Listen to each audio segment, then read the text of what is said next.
Welcome to the deep dive. Today, we're really getting into one of the most fascinating figures in modern sports, Tyson Fury, the Gypsy King. Yeah.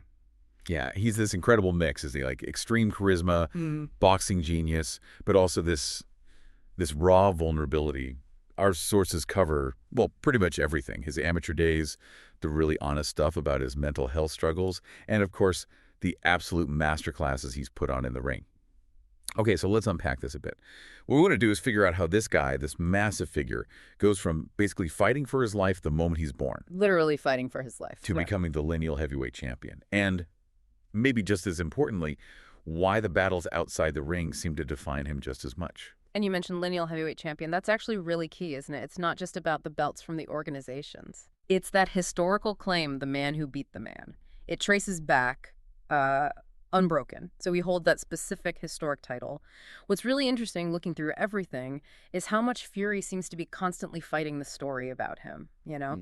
Our sources definitely point that out. He's battling himself, public opinion, as much as the guy in the other corner. Definitely makes his whole journey pretty unique in boxing. Let's start right at the beginning, though, because that origin story, wow, it really sets the tone for, well, overcoming impossible odds. Tyson Luke Fury, born August 12, 1988, Manchester. And the truly astonishing fact, you see it mentioned everywhere, is that he weighed just 1 pound. 1 pound. It's incredible. Yeah. Doctors basically told his parents he wouldn't survive. It's like a survival TKO right from day one, isn't it? Yeah. And then being named after Mike Tyson. Yeah, talk about pressure. Right. That name, plus the influence from his dad, John Fury himself, a former pro boxer that really shaped him early on. And you absolutely have to talk about the Irish traveler heritage. It's central. That family tradition of boxing is so strong. Yeah, it's a whole fighting lineage. You've got cousins like Huey Fury, Nathan Gorman. And his brother Tommy, obviously huge now after Love Island in his own boxing, kind of amplifies the whole Fury brand, doesn't it? Totally. So with that background, he started young, boxing by age 10, trained by his dad, climbed the amateur ranks pretty quickly, represented both England and Ireland. Because of the dual heritage, yeah. Exactly. And the big amateur win was in 2008, the ABA super heavyweight title. That basically punched his ticket to turn pro later that same year. December 6, 2008. First round TKO against Belagan Gypsy. Just kind of confirmed what everyone around him probably already knew. The train was rolling. Okay, so he turns pro, and he's got this physical frame that's just unlike almost anyone else. Let's talk dimensions.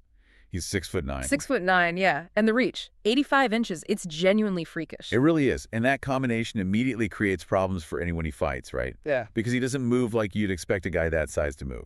That's the key insight, I think. He weaponizes the awkwardness. He's not just relying on size and strength. He uses feints, movement, almost an illusion of being clumsy or tired sometimes to control the distance. Okay, here's where it gets really interesting. Looking at his style, he's not just a big slugger. Far from it. He's, well, smart in there. People talk about him having Ollie footwork or a Lennox jab. Well, maybe Ollie footwork is a bit strong in terms of pure grace. Okay, fair enough. But it's incredibly effective, you know, constant subtle movements, feints. Yeah. It just disrupts the opponent's rhythm completely.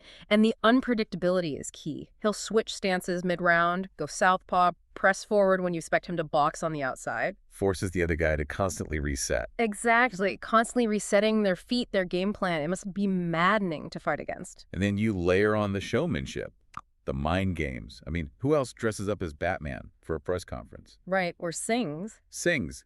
Calls opponents out in rhyme. It's pure theater, but it works. Yeah. The fans absolutely eat it up, and you have to think it gets under his opponent's skin, too. Oh, definitely. It's psychological warfare wrapped in entertainment.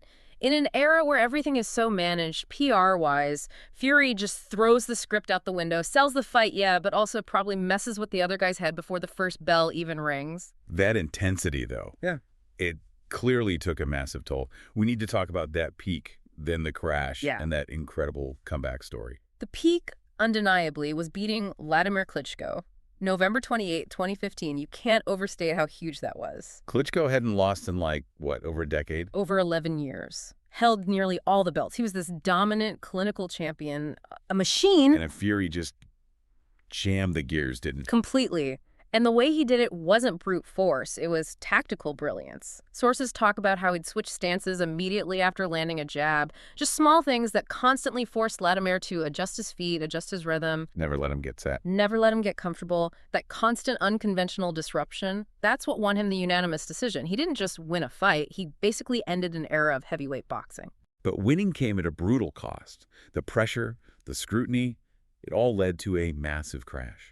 Severe depression. He talked openly about suicidal thoughts. Yeah, and the substance abuse, drinking, drugs.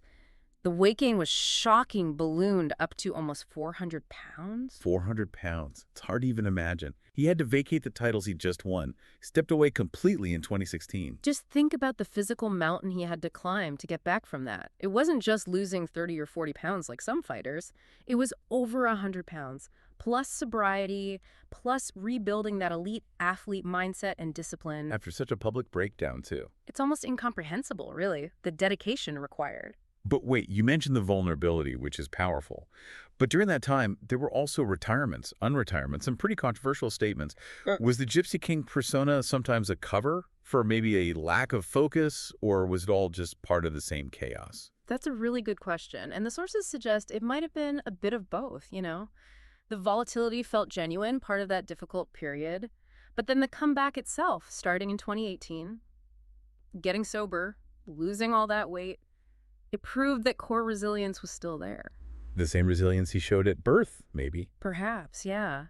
And his honesty about being broken, about struggling, that made him incredibly relatable. Fans didn't just tolerate his return, they really embraced it because he was so open about his flaws. And that comeback set the stage immediately for what became maybe the defining heavyweight rivalry of this generation. Yeah. The trilogy with Deontay Wilder. The Bronze Bomber, absolutely. The perfect clash of styles, wasn't it? Fury's skills and movement against Wilder's terrifying one-punch power. That first fight, December 2018, it gave us maybe the most iconic moment of Fury's career. He was outboxing Wilder for large parts. Dominating, really. But then round 12, Wilder lands that massive right hand, followed by the left hook. Fury goes down, hard, looks completely out. Everyone thought it was over. Announcers, fans, probably Wilder too. And then he just sits up like something out of a movie. Like a zombie, people said. Gets back to his feet and finishes the round. It was unbelievable theater. Probably cemented the controversial split draw and guaranteed we'd see them fight again. Just pure drama. What's interesting, though, is that the next two fights weren't nearly as close, were they? No, not really. Fight 2, February 2020. Fury changed tactics completely, came in heavier, more aggressive, basically bullied Wilder. Yeah, walked him down. Walked him down, leaned on him, wore him out. Wilder's corner threw in the towel in the 7th.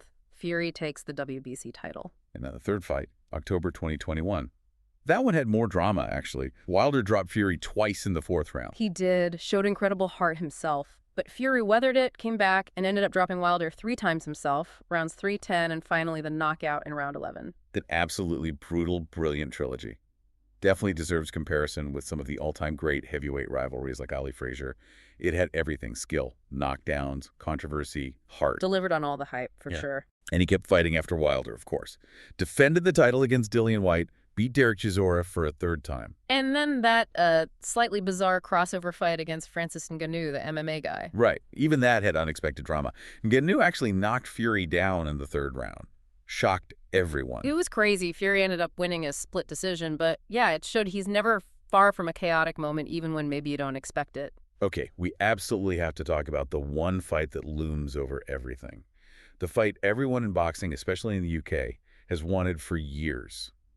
Tyson Fury versus Anthony Joshua. Ah, the ghost fight, yeah. It's been teased, negotiated, followed apart so many times. Why hasn't it happened? It seems like such an obvious mega fight. Well, it's complicated, isn't it? You've got rival promoters, different TV networks, egos, mandatories. Then Usyk came along and beat Joshua twice, which derailed things significantly. Bad timing, bad luck, maybe just too many hurdles. Pretty much all of the above. There have been contracts apparently drafted, public callouts back and forth.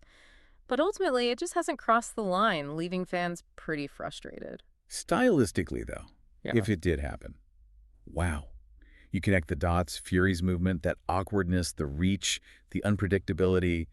It feels tailor-made to frustrate AJ. I think that's the consensus analysis, yeah. Joshua relies more on rhythm, structure, textbook boxing. Fury's entire game is about disrupting exactly that, breaking rhythm, making you reset. But AJ has that power, Yeah. discipline power, if he connects cleanly. That's the X factor, isn't it? If Joshua lands flush, it could be lights out. That's always the danger. So it's this fascinating chess match. Fury's skills versus AJ's power and discipline. Winner takes all, really, in terms of that British heavyweight supremacy debate. And the hope still flickers, right? Maybe down the line, 2026 perhaps. Who knows? In heavyweight boxing, you never say never. Keeps the fans dreaming, I suppose. But look, whether that Joshua fight happens or not, Fury's legacy feels pretty secure already, doesn't it? He's transcended boxing in a way. He's the showman, the survivor, this unlikely symbol of resilience. Absolutely. And the impact of his openness about mental health, depression, anxiety, addiction, that's huge. He's become this major advocate, giving a voice to millions who struggle silently. That goes way beyond belts and knockouts. So when you put it all together, Yeah. what does it all mean? Tyson Fury's story, his whole life, it's just been about fighting, hasn't it? Fighting for survival at birth, fighting Klitschko for the title, those epic wars with Wilder. And fighting himself, constantly fighting his own demons in public. Exactly. He's flawed, he's controversial, definitely not perfect.